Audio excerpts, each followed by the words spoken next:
बहुत पुरानी है, जब एक गांव में रमेश नाम का एक गरीब किसान रहता था। उसकी 16 साल की एक बेटी थी जिसका नाम राधा था।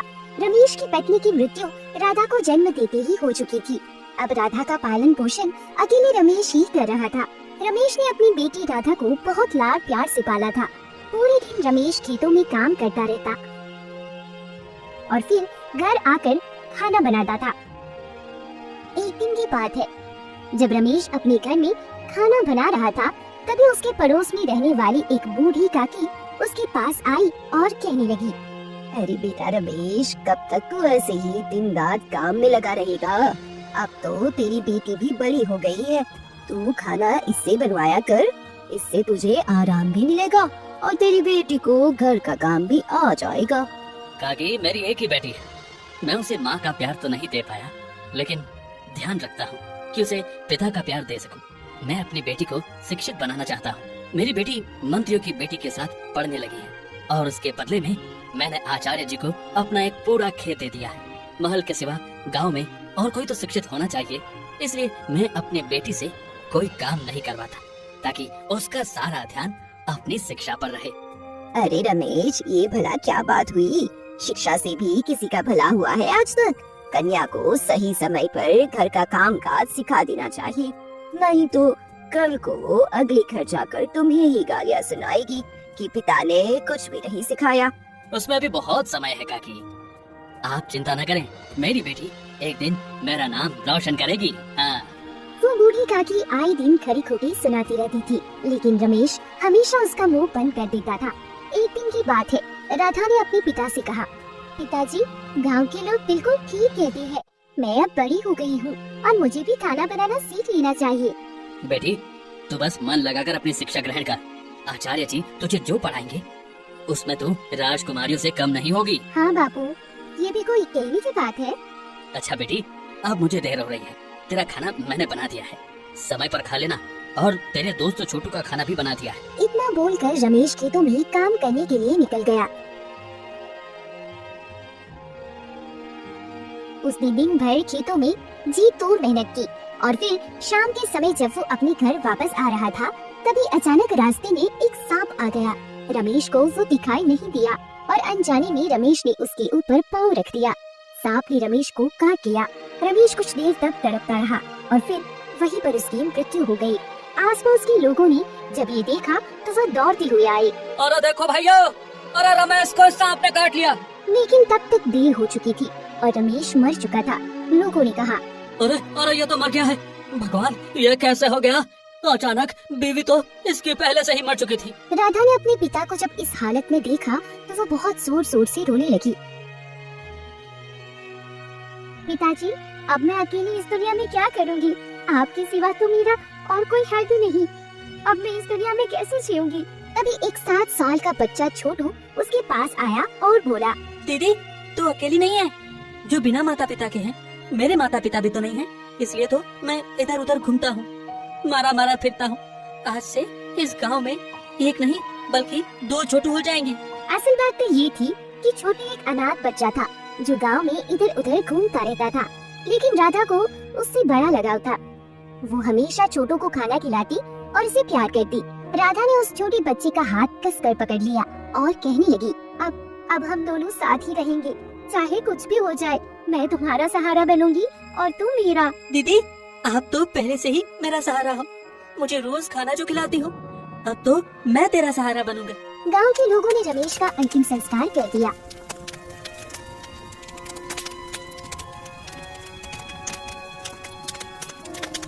परंतु अब गांव वालों को ये चिंता खाई जा रही थी कि रमेश की अकेली पुत्री राधा का क्या होगा। इस बात पर विचार करने के लिए गांव वालों ने एक पंचायत बुलाई और उसमें सरपंच ने कहा, भाइयों, रमेश हमारे भाई जैसा था, अब हमें राधा को सहारा देना होगा। सहारा तो लड़कियां देती है अपने परिवार को, परंतु ये तो राधा है, ये किसी को क्या ही सहारा देगी, उल्टा बोझ ही बनेगी। मैं तो पहले से ही इसके पिता से कहती थी कि अपनी बेटी को घर का काम काज सिखा दे, परंतु उसने मेरी एक न सुनी। अब बस एक ही रास्ता बचा है, राधा का विवाह कर दिया जाए। मैं शिक्षित हूँ और मैं इसके साथ शादी नहीं कर सकती। इससे तो अच्छा है कि मैं भी अपने पिता की चिता के साथ जलकर भस्म हो जाऊं। अरे तो चुप कर, इतनी सी होकर हमारे सामने जबान चलाती है। जो तेरे पिता के पास खेत था वो तो उसने पहले ही तेरी पढ़ाई में लगा दिया था और आचार्य जी को दे दिया था। अब क्या तू मिट्टी खाएगी? जो तेरे पिता हम सब पर तेरी जिम्मेदारी छोड़ कर गए हैं, बस उसी को पूरा कर रही है। राधा ठीक कहती है, अभी वो छोटी है, इतनी जल्दी उसका विवाह कैसे हो सकता है? तो क्या तू पालेगा इसको? महंगाई इतनी है, अपने बच्चों का तो पेट तू भर नहीं सकता। अब तू चला है दूसरों के बच्चे पालने के लिए। हाँ हाँ बता बता, तू इसका पालन पोषण कैसे करेगा? इस गांव में अगर कोई ऐसा आदमी है जो राधा की जिम्मेदारी उठा सके तो वो सामने आ जाए। बूढ़ी काकी की बात सुनकर जब कोई भी सामने नहीं आया तो एक दूसरा आदमी कहने लगा, ठीक है काकी, राधा का विवाह करवा देना चाहिए। वैसे भी राधा इतनी छोटी भी नहीं है, 16 साल की हो गई है, परंतु विवाह के लिए कोई लड़का भी तो मिलना चाहिए। तभी एक औरत वहाँ खड़ी हुई और कहने लगी, मेरा बेटा ब्रिजेश राधा से शादी करेगा। लेकिन तुम्हारा बेटा ब्रिजेश तो हमेशा नशे में धुत रहता है। राधा अभी 16 साल की है, जबकि तुम्हारा बेटा तो 40 साल का है। ये तो बेमेल विवाह होगा।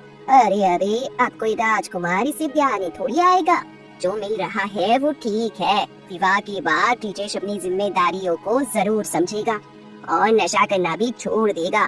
सब कुछ ठीक हो जाएगा। ठीक। मैं शिक्षित हूँ और मैं इसके साथ शादी नहीं कर सकती। इससे तो अच्छा है कि मैं भी अपने पिता की चिता के साथ जलकर भस्म हो जाऊं।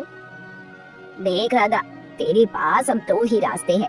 या तो तू इस ब्रिजेश के साथ शादी कर ले या फिर तुझे ये गांव छोड़कर जाना पड़ेगा।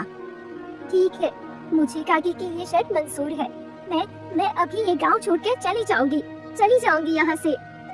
राजा का ये बोलना था कि गांव के सभी लोगों ने अपने माथे पर हाथ रख लिया और बोली, काकी, लड़की गांव छोड़कर कहाँ भटकेगी?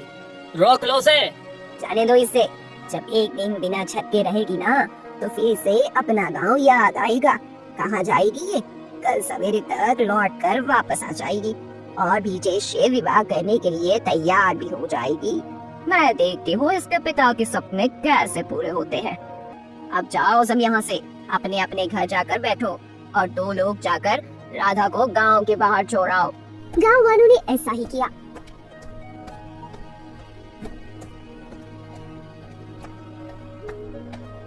तभी छोटू भागकर राजा के पास आ गया और बोला, दीदी, मुझे भी अपने साथ ले चलो। इस गांव में सिर्फ आप ही तो थी जो मुझे खाना देती थी। आपके बाद मैं कहाँ जाऊँगा? राधा ने छोटू का हाथ पकड़ा और चल दी।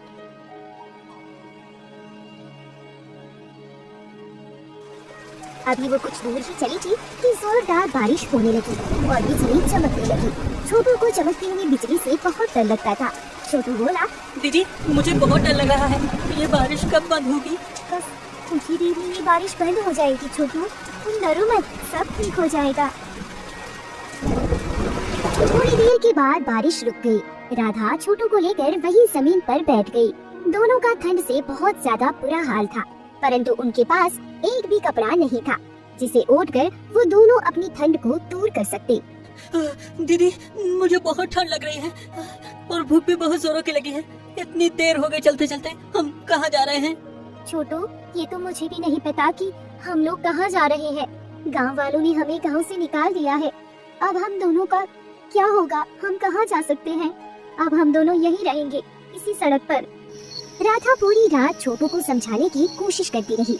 रात बहुत गहरी हो गई थी, लेकिन राधा को कोई भी जगह नहीं मिली जहाँ वो जा सके या फिर अपनी कुटिया बनाकर रह सके। राधा ने छोटू को तो सुला दिया था, परंतु उसके गीले कपड़ों के कारण छोटू ढंग से सो नहीं पा रहा था। पूरी रात गुजर गई, लेकिन राधा ने एक पलक भी नहीं झपकी। जंगली जानवरों की आवाज वहाँ और भी ज्यादा खौफ पैदा कर रही थी। सुबह होते ही एक राजा अपने सैनिकों के साथ उधर से गुजर रहा था। उसने राधा और छोटू को देखा और पूछा, तुम दोनों यहाँ पर क्यों बैठे हो? उठो और अपने घर पर जाओ। राजा की बात सुनकर राधा का चेहरा मुरझा गया। राजा ने पूछा, तुम ऐसे क्यों रो रही हो? जो भी बात है हमें बताओ। हम यहाँ के राजा हैं, हम तुम्हारी सहायता जरूर करेंगे। महाराज, मेरा नाम राधा है और ये मेरा भाई छोटू है। गांव वालों ने हमें गांव से बाहर निकाल दिया है। राधा ने राजा को सारी बात बता दी। राजा को राधा और छोटू पर बहुत दया आई और वो उन दोनों को लेकर अपने महल में आ गया। उसने राधा से कहा, राधा, अपनी दासी को बोलकर हम तुम्हारे लिए कुछ अच्छे कपड़े और खाना भिजवाते हैं, और अब से तुम महारानी की दासी बनकर रहोगी। महल में जल्दी ही खुशखबरी आने वाली है, और हमें महारानी के लिए एक और दासी की आवश्यकता थी, और तुम हमें मिल गई। आपका बहुत बहुत धन्यवाद महाराज कि आपने हमें रहने की जगह दी और सिर छुपाने के लिए आश्रय दिया। बहुत बहुत धन्यवाद। हम इस राज्य के राजा हैं, ये तो हमारा कर्तव्य है। इतना कहकर राजा वहाँ से चली गई। राधा कई दिनों तक महल में ही रही। अब राजा ने राधा को रानी के कक्ष की सफाई का काम भी सौंप दिया था। एक दिन राधा कमरे की सफाई कर रही थी तो रानी ने राधा से कहा, राधा, क्या सफाई के अलावा तुम कुछ और भी कर सकती हो? महारानी जी, मैं जानती हूँ कि ये काम मैं ठीक से नहीं कर पा रही हूँ, लेकिन मैं जल्दी ही सीख जाऊंगी। इसके अलावा मैं आपको कहानियों की किताब, युद्ध और धर्म की किताबें पढ़कर भी सुना सकती हूँ। रानी ने हैरान होते हुए कहा, क्या तुम्हें किताबें पढ़ना आता है? हाँ महारानी जी, ऐसी कोई किताब नहीं है जिसके बारे में मैं न जानती हूँ। अरे वाह राधा, ये तो बहुत अच्छी बात है। पहली बार सुना है कि गांव की कोई लड़की शिक्षित भी है। क्या ये छोटू तुम्हारा सगा भाई है? हाँ, पर आपने ऐसा क्यों पूछा? क्या आपको वो मेरा सगा भाई नहीं लगता? नहीं नहीं, ऐसी बात नहीं है। मुझे तो वो बहुत अपना सा लगता है। बहुत प्यारा है ना वो। बहुत जल्दी मैं उसे भी पसंद करने लगी हूँ। हाँ महारानी जी, और अब तो महल में नया राजकुमार भी आने वाला है, तो इसीलिए आपको छोटू और भी ज्यादा अच्छा लगता होगा। हाँ राधा, ये भी हो सकता है। कुछ दिन यूं ही बीत गए।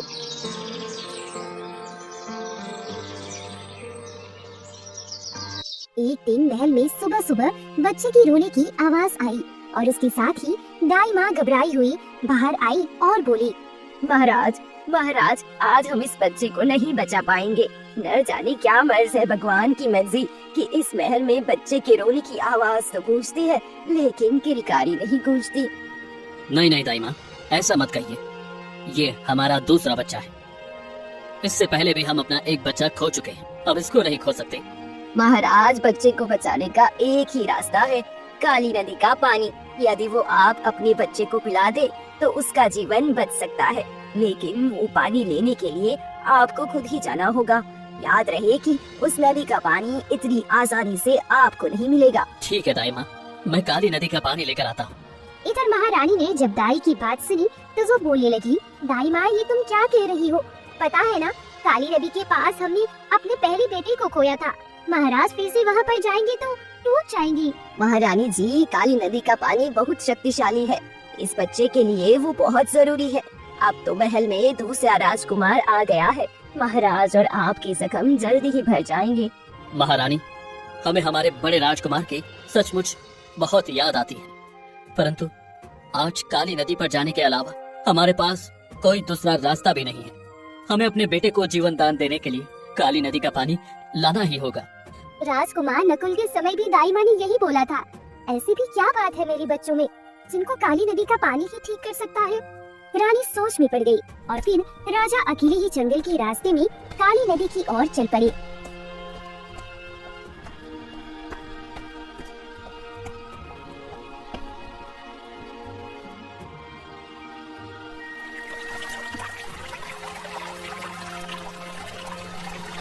वो जैसे ही नदी के पानी को मटके में भरने लगी तब नदी का पानी सूख गया। राजा बोले, अरे, इस नदी का पानी तो सूख गया। अब हम अपने बेटे के लिए काली नदी का पानी कैसे लेकर जाएंगे? कोई तो रास्ता होगा जिससे नदी हमें पानी दे दे। हमें जल्दी ही कुछ करना होगा। राजा भी कुछ सोच ही पाते कि तभी उन्हें एक लड़के की चीखने की आवाज सुनाई दी। इस घने जंगल में अकेली लड़की किसी मुसीबत में ना हो। हाँ, हमें देखना होगा। लेकिन वहाँ महल में हमारा पुत्र आखिरी सांसें ले रहा है। समय से पहले हमें महल में लौटना भी है। अगर देर हो गई तो हमारे बेटे को बचाना मुश्किल हो जाएगा। लेकिन ये लड़की भी तो हमारी ही प्रजा है, इसकी रक्षा करना भी हमारा कर्तव्य है। हमें जाकर देखना होगा। कोई है? देखो, तुम जो भी हो बाहर आ जाओ। हम यहाँ के राजा हैं, हम तुम्हारी सहायता करेंगे। हमसे डरने की कोई आवश्यकता नहीं है। तभी पेड़ के पीछे से एक लड़की बाहर आई, लेकिन ये क्या, ये तो राधा थी। वो बोली, माफ कीजिए महाराज, मैंने आपकी और महारानी की सारी बातें सुन ली थी। वो काली नदी की पानी वाली। अच्छा, तो छुपकर तुम हमारी बातें सुन रही थी? नहीं महाराज नहीं, मैं तो आपकी सहायता करना चाहती हूँ। तुम चिंता मत करो, हम काली नदी का पानी लेकर आएंगे। तुम अभी घर जाओ, यहाँ पर रहना तुम्हारे लिए ठीक नहीं है। महाराज, आप सबका इतना ख्याल रखते हैं। अगर दुनिया में सारे राजा आपके जैसे होते तो सबका राज्य कितना सुरक्षित होता। अपनी तारीफ हम महल में आकर भी सुन सकते हैं। इस समय तुम यहाँ से जाओ। महाराज, मेरे पास इस समय एक उपाय है, काली नदी के पानी को फिर से वापस लाने का। अच्छा, लेकिन तुम्हें वो कैसे पता? महाराज, मैंने किताब में पढ़ा है काली नदी के पानी के बारे में। हाँ, महारानी बता रही थी कि तुमने बहुत सी किताबें पढ़ी हैं, लेकिन इसका मतलब ये नहीं कि तुम हमें हमारे रास्ते से भटका दोगे। राजा राधा को कुछ बोल पाती कि तभी काली नदी के अंदर से एक बहुत बड़ा दैत्य प्रकट हुआ। राजा 2 कदम पीछे हट गए और फिर खुद को संभालते हुए बोले, है काली नदी के दैत्य, हमें थोड़ा जल चाहिए अपने बच्चे को बचाने के लिए। वो दैत्य जोर जोर से हंसा और फिर बोला, तुम्हारी सहायता करके मुझे बहुत खुशी होगी। राजा ने जैसे ही अपना मटका उठाकर दैत्य की तरफ किया, तभी पीछे से राजा ने लाल रंग की मिट्टी उस दैत्य की तरफ फूंक मारकर उड़ा दी। लाल मिट्टी ने जैसे ही उस दैत्य को छुआ, उसके छूते ही वो दैत्य जलकर भस्म हो गया। ये देखकर राजा क्रोधित हुआ और कहा, अरे मूर्ख लड़की, ये तूने क्या किया? अब हमारे बेटे को काली नदी का पानी कहाँ से मिलेगा? महाराज, मुझे पता है आप मुझ पर विश्वास नहीं करेंगे, लेकिन आप इस किताब पर तो विश्वास करेंगे ना। ये देखिए, इस काली नदी के रहस्य नाम की पुस्तक में यही सब लिखा है। यदि कोई काली नदी के पानी को छू ले तो उसकी संतान उसके सामने ही दम तोड़ देगी। और ये पुस्तक मेरी नहीं है, आपकी महल की पुस्तक है जो मैंने वहाँ से उठाई थी। राजा ने काली नदी के रहस्य नाम की एक किताब खोलकर राजा के सामने रख दी। राजा ये सब कुछ देखकर बहुत ज्यादा हैरान हो गया। तुम्हें ये सब कैसे पता? महारानी जी ने जब आपसे कहा था कि उन्होंने पहले बच्चे को भी काली नदी के निकट खोया था और दूसरे बच्चे के बाद भी दाई माँ ने आपको यहाँ पानी लाने को कहा, तो मैं समझ गई कि ये सब दाई माँ की ही चाल है। मुझे याद आया कि एक दिन जब मैं रानी जी को किताब पढ़कर सुना रही थी, तो मैंने देखा कि वहाँ पर काली नदी नाम की एक रहस्यमय किताब है। आप जब यहाँ पर आने के लिए निकले तो बस मैंने उस किताब को देखा और पढ़ा और समझ गई कि ये सब एक साजिश है। राजा ये सारी बातें सुनकर हैरान था। तभी राधा ने कहा, महाराज, काली नदी का पानी अमृत नहीं बल्कि अभिशाप है। राजा ने राधा को धन्यवाद दिया और कहा, राधा, तुमने मेरे बेटे को बचा लिया। अब हम तुम्हारे शुक्रगुजार हैं। महाराज, मेरा शुक्रिया बाद में कीजिएगा, पहले आप असली मुजरिम को तो पकड़ लीजिए। मुजरिम तो पकड़ा ही गया समझो। वो कैसे महाराज? वो दाई माही मेरे बड़े बेटे की कातिल है। नहीं महाराज, नहीं, वो तो सिर्फ एक मोहरा है। हमें असली कातिल को ढूंढना चाहिए। फिर राधा और राजा महल की तरफ चल दिए।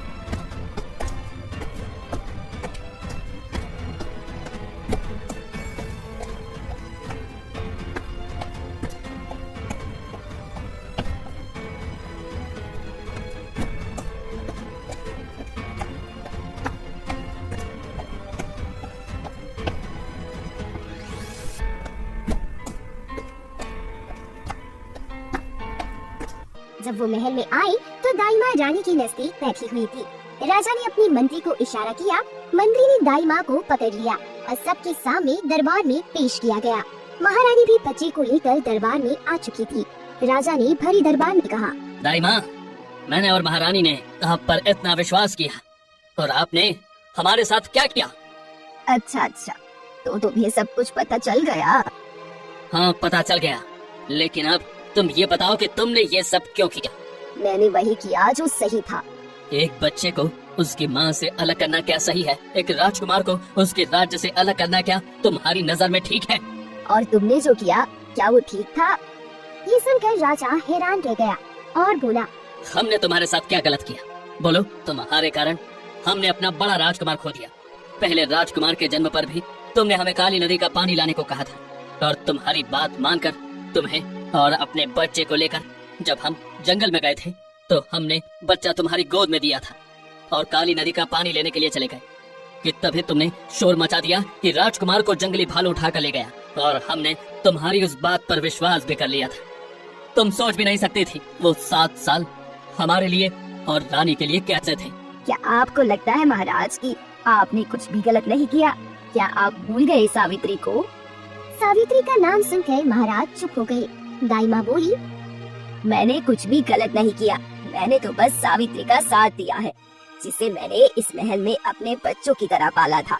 मैंने उसका साथ दिया बल्कि आपको उसका साथ देना चाहिए था, लेकिन आपने उसके साथ धोखा किया है। इतना बोलकर दाई माँ वहाँ से जाने लगी। तभी सैनिकों ने दाई माँ को चारों तरफ से घेर लिया। राजा ने सैनिकों को इशारा किया और सैनिकों ने दाई माँ का रास्ता छोड़ दिया। दाई माँ महल से निकलकर बाहर चली गई। राजा भी उसके पीछे पीछे गांव से बाहर की तरफ चल दिए और फिर राजा एक झोपड़ी के बाहर जाकर आवाज लगाने लगे। कोई है अंदर? उस झोपड़ी में एक दंपति रहते थे। अंदर वे पति पत्नी आपस में बातें कर रहे थे। देखो जी जरा, आज इतने सालों के बाद हमारे दरवाजे पर कौन आया है? जाने किसकी नजर लग गई इस घर की खुशियों पर। कभी वो दिन भी थे जब लोग हमें झुककर प्रणाम किया करते थे, और आज का दिन देखो, जिधर भी जाते हैं लोग हमें जूते चप्पल फेंक कर मारते हैं, हमें चोर कहकर बुलाते हैं। चिंता मत करो, मैं जाकर देखता हूँ कौन है। और जहाँ तक सच्चाई की बात है, तो एक न एक दिन वो लोग को पता चल ही जाएगी, और उस दिन लोगों को अपनी गलती का एहसास हो जाएगा। झोपड़ी के अंदर से वो आदमी बाहर आया तो सामने राजा को खड़ी देखकर वो चौंक गया। विजय, क्या सावित्री अंदर है? तभी सावित्री भी राजा की बात सुनकर वहाँ पर आ गई। सावित्री ने जब राजा को देखा तो वो कहने लगी, आप यहाँ पर इतने सालों के बाद क्या ढूंढने के लिए आई है? मैंने तो पहले ही अपना सब कुछ आपको दे दिया है। मेरी एक बेटी है जो केवल अभी 4 महीने की है, और मैं उसे पानी पिला पिला कर पाल रही हूँ। मेरे पति रात दिन मेहनत करते हैं, पर उन्हें कोई 4 पैसे भी नहीं देता। 2 रोटी फेंक कर देते हैं, वही रूखी सूखी हम पानी में भिगोकर खा लेते हैं। हर कोई हमें चोर कहता है। अब और क्या चाहिए आपको? सावित्री, तुम्हारी बेटी दूध की जगह पानी पी रही है, उसके जिम्मेदार हम हैं। अगर उस दिन हमने तुम पर चोरी का आरोप लगाकर तुम्हें महल से बाहर नहीं निकाला होता, तो आज हम इतने दुख में नहीं होते। ये सब हमारे ही कर्मों की सजा है। सच बोलो तो समय ने हमें सजा दे दी है। हमें माफ कर दो। महल चलो और हम सबको बता देंगे कि तुम ही इस राज्य की असली अधिकारी हो। ये तुम्हारे पिता का सिंहासन है, और हम जब 9 साल के थे तब अपने पिता की मृत्यु के बाद अपनी माँ के साथ मैं महल में आया था। तुम्हारे पिता यानी हमारे मामा ने हमें इतने प्यार से पाला, लेकिन हमारे मन में उनकी राजगद्दी का लालच आ गया और हमने उनकी हत्या कर दी। उसके बाद पूरी प्रजा की इतनी सहायता की कि उनके दिल में कोई सवाल ही पैदा नहीं हुआ हमें लेकर। उसके बाद से हमारा मन पश्चाताप की अग्नि में जलने लगा, और उस पाप के प्रायश्चित के लिए हमने ये फैसला कर लिया कि हम हमेशा अपनी प्रजा के आसपास रहेंगे और गरीब लोगों की सहायता करेंगे। हमें हमारी गलती का एहसास हो गया है। हम तुम्हें सब कुछ वापस कर देंगे, बस तुम वापस महल चलो। अब सब कुछ बदल गया है। मेरी जिंदगी के अब कुछ ही दिन बचे हैं। मैं वापस जाकर क्या करूंगी? आपने जो किया उसकी सजा आप भुगत चुके हैं। आपके बड़े बेटे को मैंने ही दाई माँ से लेकर गांव में छोड़ दिया था। आपका बड़ा बेटा बड़ा नहीं था, बल्कि मेरे कहने पर ही दाई माँ ने आपसे झूठ बोला था, और मैंने आपके पुत्र को 7 साल तक अनाथों की जिंदगी जीने दी। लेकिन किस्मत ने उसको राधा से मिलवा दिया और वो फिर से उस महल में ले गई। आपने जो मेरे साथ किया, मैंने उसका हिसाब बराबर कर दिया। राजा ने आश्चर्य से पूछा, तो क्या छोटू हमारा बड़ा राजकुमार है? हमारे दोनों राजकुमार जिंदा हैं। सावित्री, तुम महल लौट चलो। हम जानते हैं कि तुम नहीं जाना चाहती, पर तुम्हारी बेटी के भविष्य के लिए तुम ये सब कर सकती हो ना। सावित्री के मना करने के बाद भी राजा उसको अपने महल में ले आया और सबके सामने उन्होंने सच्चाई बताई और सावित्री से माफी मांगी। इसके बाद उन्होंने महल को 4 हिस्सों में बांट दिया। 2 हिस्से राजकुमारों की, एक सावित्री का और एक राधा का। ये सुनकर सभी गांव वाले हैरान रह गए। ये लड़की तो बहुत शातिर निकली, महल के अंदर से भी इसने हिस्सा ले लिया।